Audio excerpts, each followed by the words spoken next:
आज हम करेंगे एक नया रूल वेक्टर्स को ऐड करने का, वो भी बिल्कुल ऐसा ही है, कुछ भी उसमें अलग नहीं है। देखिए ध्यान से, ट्राइंगल लॉ अप्लाई करने के लिए आपको एक ना एक वेक्टर तो अपनी जगह से हटाना ही पड़ेगा। ए वेक्टर बी वेक्टर गिवन थे, या तो आप ए वेक्टर को हटा करके बी वेक्टर के सिर के ऊपर लाएंगे। ए वेक्टर आपने ये बना लिया और बी वेक्टर को आपने हटाया, और कहाँ तक हटाया, जब तक ये इसकी बी वेक्टर की टेल ए वेक्टर के हेड पर आई। या दूसरा तरीका क्या कि बी वेक्टर आपने जो का त्यों बना लिया ये रहा बी वेक्टर, और फिर ए वेक्टर को आप उठा करके लाएंगे, कहाँ तक उठा करके लाएंगे, बी वेक्टर के हेड तक लाएंगे। तो यहाँ एक ना एक वेक्टर को आपने अपनी जगह से हटाना ही पड़ेगा। एक ना एक वेक्टर को आपने इस लॉ को यूज करने के लिए डिस्प्लेस करना ही पड़ेगा, हटाना ही पड़ेगा, उसे अपनी जगह से डिस्प्लेस करना ही पड़ेगा। लेकिन इसमें चक्करबाजी क्या है, इसमें चक्करबाजी बड़ी तगड़ी चक्करबाजी है कि डिस्प्लेस करने में कई बार हमारी जो सिचुएशन है वो और ज़्यादा ख़राब हो जाती है। वैसे तो पूरी फिजिक्स ही ख़राब है, दिमाग ख़राब करके रख देती है फिजिक्स, लेकिन इस वेक्टर को हटाने में जब हम अप्लाई करेंगे, इस रूल को अप्लाई करेंगे, तो पता चला वेक्टर को यहाँ से हटाया, वो स्थिति और भी ज़्यादा ख़राब हो गई। वो बिल्कुल फिर समझ नहीं आ रहा क्या करें, इसे कैसे आगे बढ़े, और ज़्यादा डायग्राम कॉम्प्लिकेटेड कम हो जाते हैं। तो एक और तरीका है वेक्टर्स को जोड़ने का, एक और तरीका है वेक्टर्स को जोड़ने का, जिसे हम कहते हैं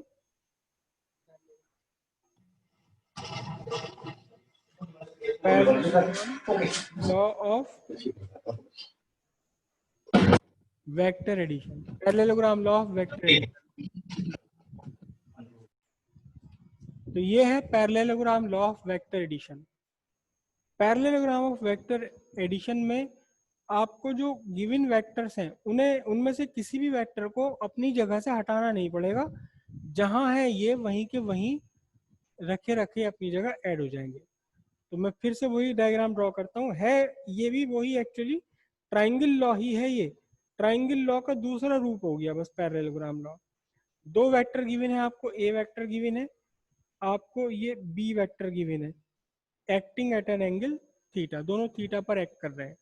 अब इसे पैरेललोग्राम लॉ यूज करने के लिए आप क्या करेंगे, पैरेललोग्राम नाम से ही इसके साफ साफ स्पष्ट हो रहा है कि एक पैरेललोग्राम बनेगा। Triangle law of vector addition में आपको नाम साफ साफ पता लग रहा था कि एक ट्राइंगल बन रहा है। तो पैरेललोग्राम लॉ कैसे अप्लाई करेंगे, पैरेललोग्राम लॉ अप्लाई करने के लिए आपने ए वेक्टर ड्रॉ किया, ए वेक्टर लाइन ओपी से रिप्रेजेंट हो रहा है, यहाँ आपका ए वेक्टर इज इक्वल टू क्या है, ओपी वेक्टर। उसके बाद बी वेक्टर आपने ड्रॉ किया, वेज इट इज, जहां था ये वहीं का वहीं ड्रॉ कर लिया ये आपने, ये बी वेक्टर हो गया। मैं इसे ओ क्यों लिख रहा हूँ, तो बी वेक्टर कौन रिप्रेजेंट कर रहा है यहाँ,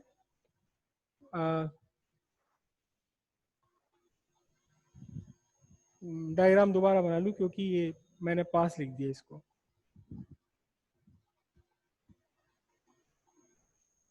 आपने ए वेक्टर ड्रॉ किया, ए वेक्टर ड्रॉ किया आपने, ये रिप्रेजेंटेड बाय लाइन ओपी। फिर आपने ये बी वेक्टर ड्रॉ किया, represented by line O Q. अब आपने क्या करना है, देखो यहाँ इस टाइम आपका क्या क्या सर रिप्रेजेंट हो रहा क्यों है, है वो ओ, सर ओ क्यों है?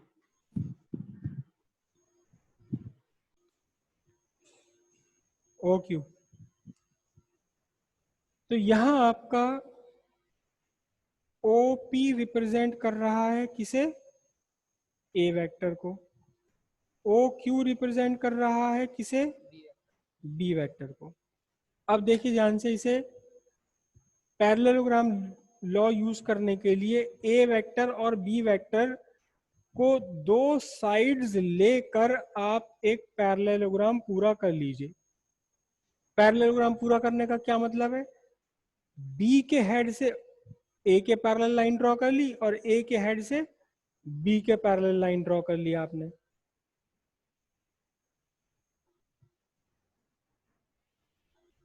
ये बन गया आपका पैरेललोग्राम।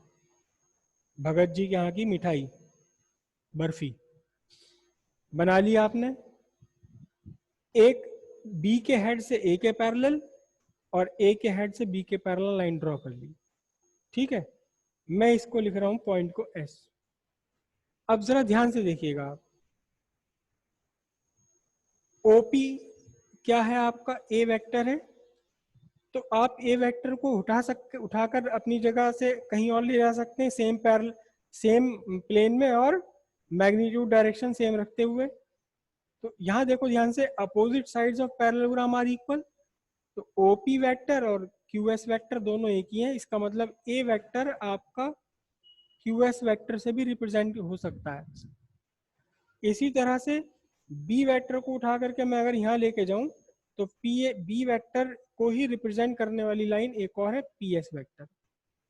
ठीक है, अब इसके बाद पैरेललोग्राम लॉ क्या है, मैंने ड्रॉ कर दिया एक डायगोनल। कौन सा वाला डायगोनल, वो डायगोनल जो आपका दोनों वेक्टर के टेल से स्टार्ट हो सकता है।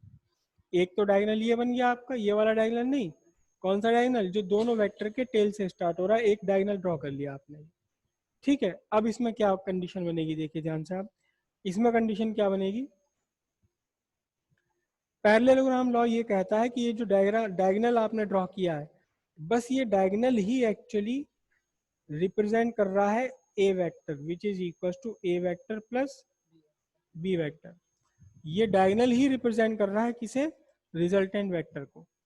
ठीक है, और समझना इसका आसान है, बिल्कुल समझते हैं कैसे हो जाएगा डायग्राम। मैं अभी ड्रॉ कर लूंगा तो आपको पूरा क्लियर हो जाएगा।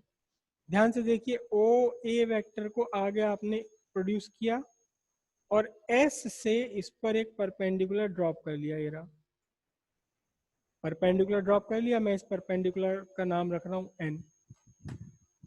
ठीक है, अब एक बात देखो जरा ध्यान से, पूरी डेरिवेशन नहीं कराऊंगा, पूरी डेरिवेशन नहीं कराऊंगा, ध्यान से इसे समझिए आप।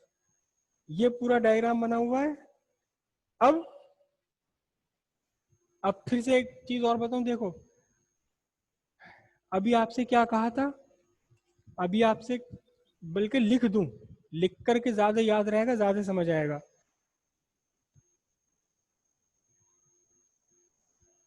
फिजिक्स सीखने के लिए दिमाग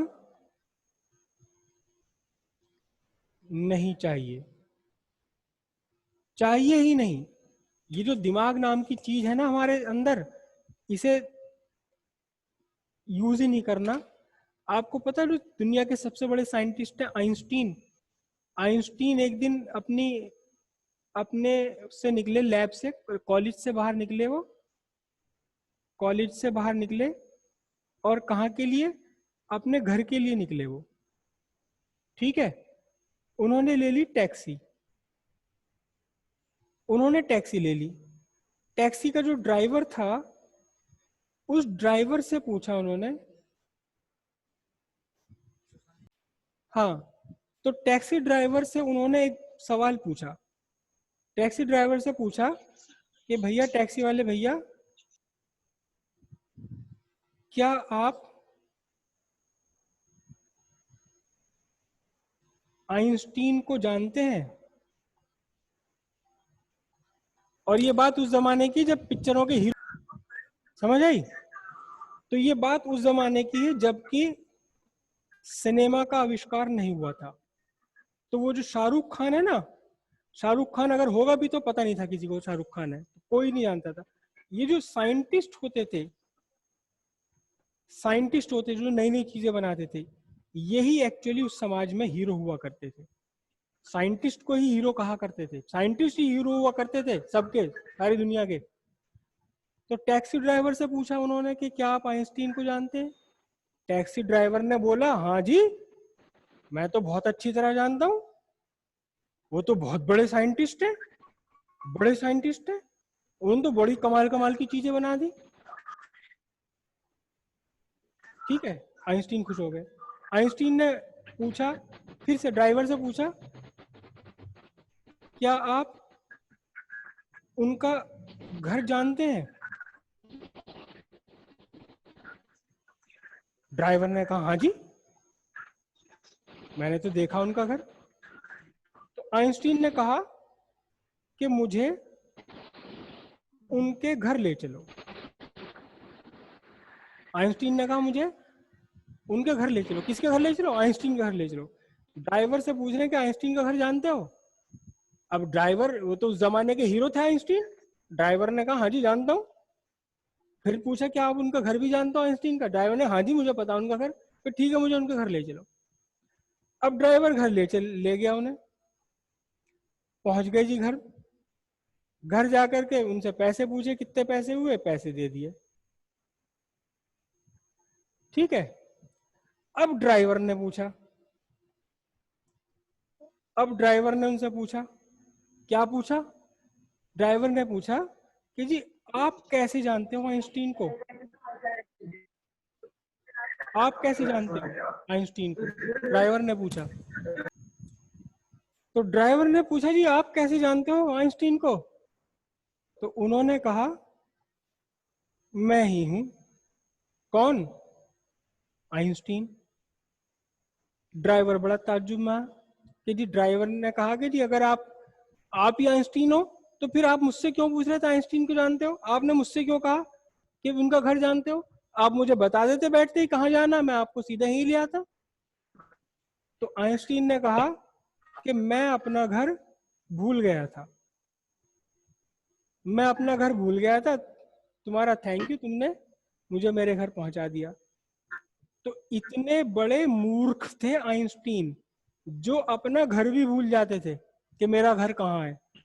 मतलब उनमें दिमाग था ही नहीं। और क्या थे? दुनिया के सबसे बड़े वैज्ञानिक, सबसे बड़े साइंटिस्ट। तो भैया अगर आपको फिजिक्स सीखनी है और फिजिक्स में बड़ा बनना है तो दिमाग उठा कर रखना अपने घर। भूल जाना कि दिमाग है भी या नहीं है।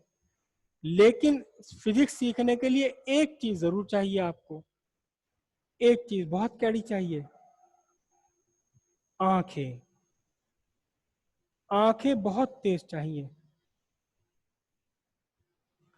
इतनी तेज आंखें चाहिए कि जो नहीं है वो दिखाई दे, जो नहीं है वो भी दिखाई दे जाए, और जो है उसमें से केवल, हाँ जी क्या बता रहा था आपको, कि जो नहीं है वो भी दिखाई दे जाए, और जो सामने है उसमें से केवल काम का पार्ट आपको दिखाई दे। केवल काम की चीज दिखाई दे इसमें से जो सामने है। मतलब अब देखना समझना क्या है। ये पूरा डायग्राम बना हुआ है। इस डायग्राम में से ये ओ क्यू और क्यू एस, ओ क्यू और क्यू एस, ओ क्यू और क्यू एस को देखना बंद कर दो। ओ क्यू और क्यू एस दिखाई ही नहीं दे रहा, है ही नहीं यहाँ ये। तो जरा देखना तो सही, triangle law of vector addition बन गया है नहीं बन गया है?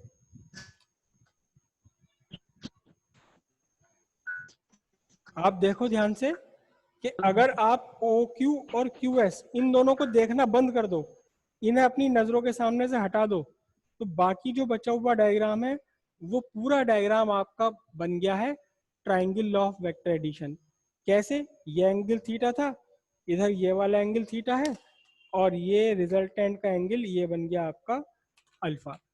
क्यू एस और ओ क्यू इन दोनों को छुपा लो, पूरा ट्रायंगल लॉ, पूरा क्या बन रहा है? ट्रायंगल लॉ बन रहा है। बाकी सारी डेरिवेशन वही की वही है जैसे कि आपकी triangle law of vector addition की डेरिवेशन है। तो इसके बाद आपकी जो भी डेरिवेशन है वो सारी डेरिवेशन वही है जो triangle law of vector addition की थी। Triangle law of vector addition में आपने आर की वैल्यू क्या फाइंड किया था? आपने आर की वैल्यू फाइंड की थी कितनी? R is equal to square root of a square plus b square plus 2ab cos theta. और एंगल कितना फाइंड किया था? एंगल फाइंड किया था tan inverse a sine theta upon b plus a cos theta. तो यहाँ भी बिल्कुल वही का वही निकल कर आएगा, पूरा मैथमेटिक्स वही है जो triangle law of vector addition का था, केवल डायग्राम में थोड़ा सा चेंज आया है। तो ये हम तब यूज करेंगे डायग्राम, ये हम तब यूज करेंगे जब हम बाउंड हैं, बंधे हुए हैं, अपने किसी भी वेक्टर को हिला नहीं सकते, उसकी जगह से हटा नहीं सकते, तब हम parallel law of vector addition use कर लेंगे। ठीक है,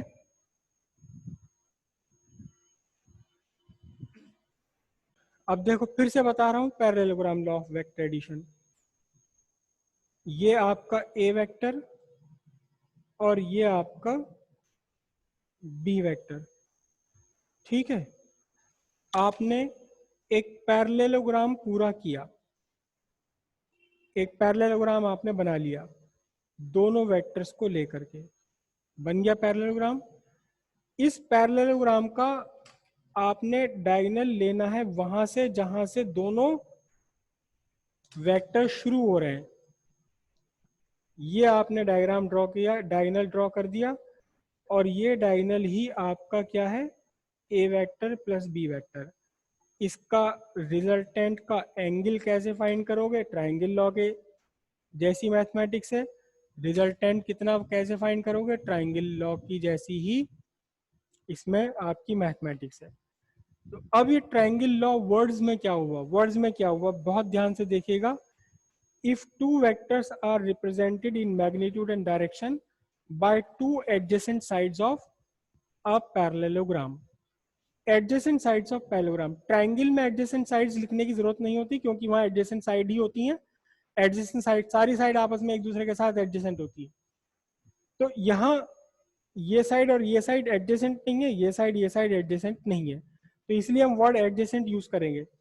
If two vectors are represented in magnitude and direction by two adjacent sides of a parallelogram, by two adjacent sides of parallelogram, then the diagonal of parallelogram starting from the common point of vector represent the resultant vector। यहाँ मेरा blue वाला black वाला given vector है, ए vector B vector, और ये red वाला बन गया क्या, ये रेड वाला रिजल्टेंट वेक्टर बन गया। फिर से समझिए इन वर्ड्स को। If two vectors are represented in magnitude and direction by two adjacent sides of a parallelogram. बिल्कुल आसान है फिजिक्स, बिल्कुल आसान है फिजिक्स, अगर आप अपने इंटरप्रिटेशन अपने वर्ड्स इसमें ना जोड़ें।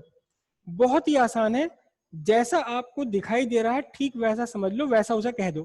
क्या दिखाई दे रहा है, two vectors are represented in magnitude and direction. भाई जब ओपी बनाया आपने, ए वेक्टर बनाया, ओकी बनाया, तो ये बनाते कैसे हो, आपको पहले ही पता है कि ओपी इसकी लंबाई को रिप्रेजेंट कर रहा है मैग्नीट्यूड को, और ओपी की जो हेड की डायरेक्शन है ये डायरेक्शन रिप्रेजेंट कर रही है। तो इसका मतलब ओपी क्या रिप्रेजेंट कर रहा है, ओपी मैग्नीट्यूड डायरेक्शन में रिप्रेजेंट कर रहा है ए वेक्टर को। तो two vectors are represented in magnitude and direction by adjacent side of a parallelogram. Then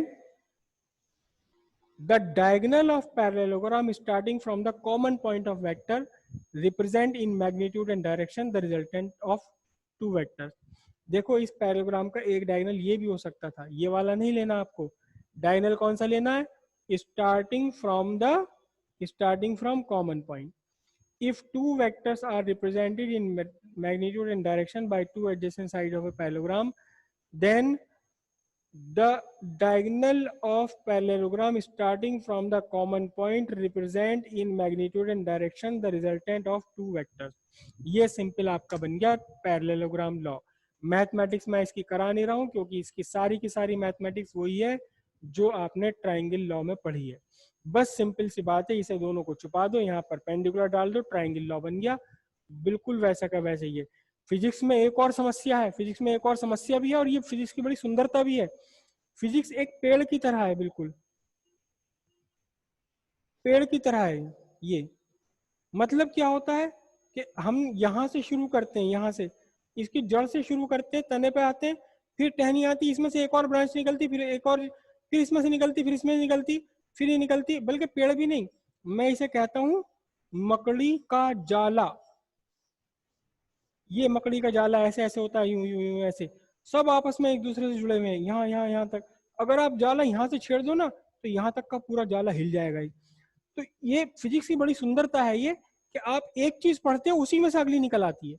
आप एक जगह शुरू करते हो, इसी में से दूसरा निकल आता, फिर यहीं से तीसरी चीज निकल आएगी, फिर यहीं से चौथी निकल आएगी, फिर पांचवी निकल आएगी, पांचवी तीसरी से जुड़ी हुई होगी, तीसरी पहली से जुड़ी हुई होगी, फिर ये पहली 10वीं से जुड़ी होगी, सब आपस में जुड़ा हुआ होता है मकड़ी के जाल की तरह। तो इसलिए बहुत आसान है, बहुत आसान है। सब चीज समझ के चलोगे तो आगे की चीजें बहुत आसान होती चली जाएंगी। अगर आप में से जिसने ट्रायंगल लॉ समझ लिया बहुत पक्के से अच्छे से, उसके लिए पैरेललोग्राम कुछ भी नहीं है। उसके लिए पैरेललोग्राम का डायग्राम नया है, बाकी मैथमेटिक्स आपकी सेम की सेम। लेकिन जिसने triangle law of vector addition ही ठीक से नहीं समझा, उसके लिए पैरेललोग्राम मुसीबत है, समझ ही नहीं आएगा। आगे अभी आपकी फिर से सेकंड क्लास होने वाली है 11 बजे। 11 बजे आपकी फिर से क्लास होने वाली है।